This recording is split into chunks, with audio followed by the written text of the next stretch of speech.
It's very rare that I get excited about updates from Autodesk in 3ds Max because every year they make me update, but I don't really get anything that I care about or will actually use. Maybe one update out of the many. And the truth is that usually I just wait a really long time to update because there's no point. But this time's a little bit different. In 2023.3, an update to the 2023 version of 3ds Max, they've added something that's very useful. We're talking about the Array tool. The Array tool, in my opinion, is one of the best additions to 3ds Max in many years, and frankly, it should have always been there. I mean, it's the most obvious tool ever, but they nailed it. It works great. It does all the things you want an Array tool to do. And these are all capabilities that were built into 3ds Max before. I mean, I could always make this kind of stuff, but they made it way, way better and way easier as a modifier. And this Array tool, I'm a huge fan. So let's check it out. I think it will be very useful to your workflow right away. In this video, I'm going to talk about all the ins and outs. Basically, we're going to go through all the settings of the Array so that you don't have to sit and tinker with it. I'll just show you everything it can do and how it does it. And again, I think it's one of the most useful tools they've added for a really long time. So something you should definitely know about and start using in your daily workflow. Okay, so I'm going to give you a quick rundown of all the tools in the Array modifier, and then we're going to go through the different kinds of arrays you can do and see how that affects the tools. But it's all pretty basic and straightforward, and we'll see some of the cool things we can do. Okay, I'm going to start with the grid, which is in the thumbnail of the video. Okay, this is all just one apple. This is a apple grabbed from V-Ray Cosmos, turned into a mesh instead of a proxy, and then just arrayed around. So this is the basic setting grid. You have the option to use a total dimension, which is cool. So I can say I want a certain number of apples in a 2 foot by 2 foot by 4 inch volume. In these settings here, we'll say we want 10 apples in the X and 10 in the Y, and then it'll just fill it in with apples. You see we have some overlap there, so we'd have to change our numbers a little bit to make it fit. So let's say 8 and 8. Okay, now we've got a nice array of apples going on there. You can also set it with relative offset. So we have the same numbers, but we're just using the spacing and offset to change how they work. Okay, so it's no longer setting inside of a fixed volume. It is using the offset that we set to create that array. We can add another layer on the Z and go up. Tell it how we want to space there. Okay, pretty self-explanatory. And then with the fill option, now it's like using spacing and the overall volume again. But this time it's not doing any overlaps. So we're not telling it an exact number to fit into that space. We're just telling it we want this space filled with apples at this offset and spacing.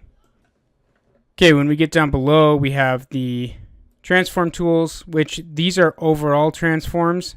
I don't use these very much because it will transform all of them uniformly. What I do use is the randomization, which essentially has the same tools, but it does it randomly, which is what I find myself using a lot more often. So I have this set to the position. X can move 3/32 of an inch. If I moved it like 6 inches, you'd see what happens. Okay, super random. The only thing this doesn't have that I would like is to automatically avoid collisions with each other. It doesn't have that, and I can see why. That'd be difficult, but it would also be cool.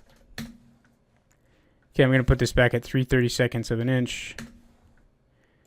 Okay, and the rotation on X and Y, and this is pretty typical. If you use Forest Pack or any other scattering type of tool, you'd be used to these kind of randomization settings. So on the X and Y axis, I'll do 15% just to kind of tilt those apples a little bit randomly. And then on the Z, it can randomly rotate between 0 and 360 degrees. If I put it at 0, they'll all be the exact same rotation in the Z.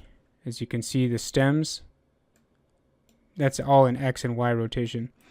But if I set this to 360, it gives it full capability to rotate anywhere it wants to go randomly.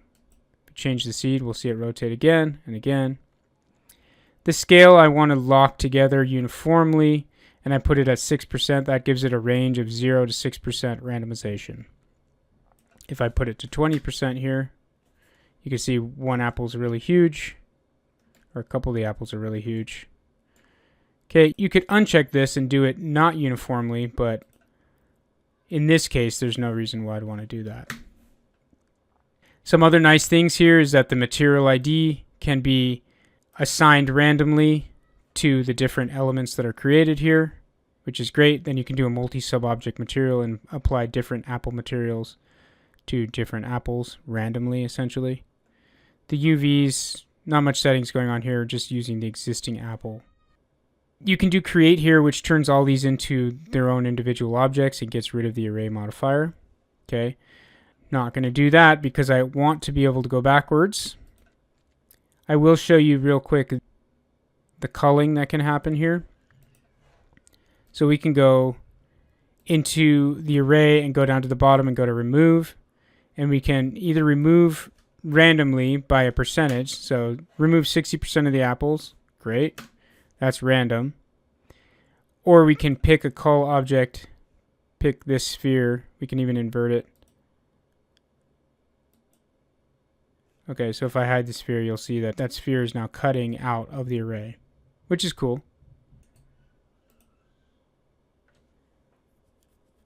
Okay, if I clear that object now. So that's the grid. We can, of course, do all sorts of things with this, right? We can make this a taller volume so that now we fill up apples height-wise like this. Pretty cool.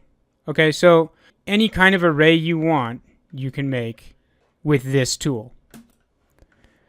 Okay, that is the grid array. Let's look at some of the others. If we change this to radial up here, we have the same settings applied to radial. We don't have all the options of how it's doing the spacing. We have different options now. So let's just look at this real quick. We set the number of clones in the array here.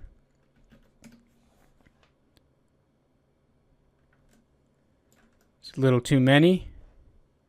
We'll have to radius it out.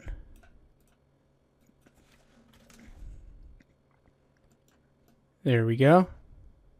Okay, this strength, as you can see, it sets the position of the clones relative to the array's origin. So if I put this to like 20%, it's going to bring this all in. Okay. And this sets the orientation of the clones relative to the original object's orientation. All right, so this is almost like a transform. It just slides it. We don't want to do that. Okay, so basically we're controlling this using the count and the radius. There is an absolute start and end, so we can turn this on, for example, and say end it at 100 degrees. Right, so it only does part of it. We can also adjust the number of rows, obviously, and the number of rings. Okay, so that's rows, bunch of apples. We're staggering them so that each row is kind of staggered with each other.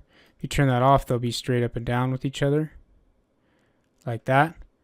You are seeing some randomization on the transform still going on because that's applied from what we did previously. The offset and the spacing is the other thing. This is controlling rings. We can put another ring on. It's getting kind of heavy now. Okay, now we have 5 rings. Look at all those apples. Yeah, so we can set in here the spacing between the rings using this. let's say 2-inch spacing. And that does that for us. One thing I don't think I mentioned was that this equidistant thing, if we turn this off, it's actually going to make way less apples because it'll project out however many apples are in the first circle all the way out.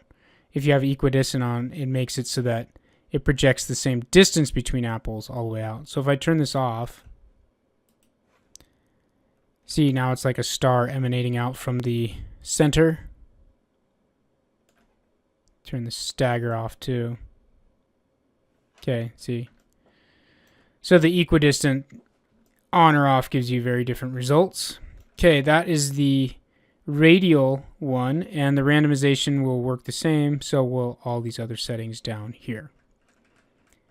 Okay, but some interesting things that they've done with this is add in things like splines and surfaces that you can do arrays with. Okay, so let's take a look at that. And I used to use the spacing tool quite a bit, and also the path deform modifier. This array tool kind of replaces both of those and several other techniques that I used to use. I even had a tool where I would take a bunch of apples, set a pivot in the center here, and rotate, instance it around. And then I had a script that I could select all those and random rotate and scale them. So this has all that built in. And then not to mention changing the materials randomly on all of them. That's another tool. So this like optimizes things by putting several different tools that I used to use all into one simple modifier that actually works really, really well and has all the things that I would want it to have. So let's look at that spline thing real quick. Spline array, and it's pretty self-explanatory. We can run an array along a spline. Okay, my computer's getting very upset with me right now because of all these settings. I need to turn everything down. Hold on. Okay, I'm giving you a little preview here of something I was going to talk about in a minute. Let's clear that. So let's just go to the spline and the apple and the array. Okay, so I just drew a spline. When you choose spline as your type of array, then you just pick a spline that you want to use out of your scene. Please note that setting the repeat on an apple like this with this much polygons was bogging down my computer pretty hard. And I don't know if that's because of the amount of array objects or the amount of polygons overall. But either way, it's something to keep in mind. Okay, with the spline, pretty simple here. It gives you the ability, again, to tell it how to space. And this is exactly what I used to use the spacing tool for. So we can go with overall count and say like 20 apples. Now it'll just fill along that spline with 20 apples. We can go to relative offset, which is going to tell us 20 apples plus a spacing. So we want 20 apples at every 5 inches. Great. The fill is we set the spacing. Yep, spacing right there. So every foot, and you just tell me how many apples are going to go in there. So really I want 1 inch or so. Put a bunch of apples, keep them all an inch apart. Again, of course, we can do it with the Y and the Z too. Make this a whole volume of apples. There's knots. Okay, so that's where there's knots in the spline. It just puts them there. And then there's also segments. So on each segment, it puts 1 apple. Okay. Those ones I don't find super useful, but maybe for some things. Okay, so let's go to fill. So the other thing here is how it terminates at the end. Okay, so if I'm filling here with spacing of 1632, no, 1 inch right here, let's say 5 inches. And then I set this to continue. This tells it where to start the array along the spline. So if I put it at 50%, it starts 50% along that spline, and then I have it continuing when the spline ends to just continue out in that same direction. This is very similar to the path deform modifier that I may have used in the past. Okay, you can also vary it along here. So if you wanted, say, 15% variation, that'll change how they're spaced along here too. So you can continue it, you can loop it, so it goes back around to this side. You can end it, so it just terminates. You can remove it so that it just deletes anything that's beyond the end of the spline. Okay, so there's those things you can do. I want to just do continue, but set this to 0% again. Okay, and then all the other settings, again, will remain the same. Randomization and all that kind of stuff. Okay, another kind of array is a surface array. I have a surface in here. This one I think is maybe the least useful, but you can use it in combination with a spline, which I'll show you as well, which is kind of useful. Okay, so this is the surface array, and all you do is change it to surface, and you would go in here and say, well, I'll show you how to do it. So you would say pick surface, boom. Now the reason why I say this is the least useful is because there's no way to control the number of apples except by the geometry underlying it.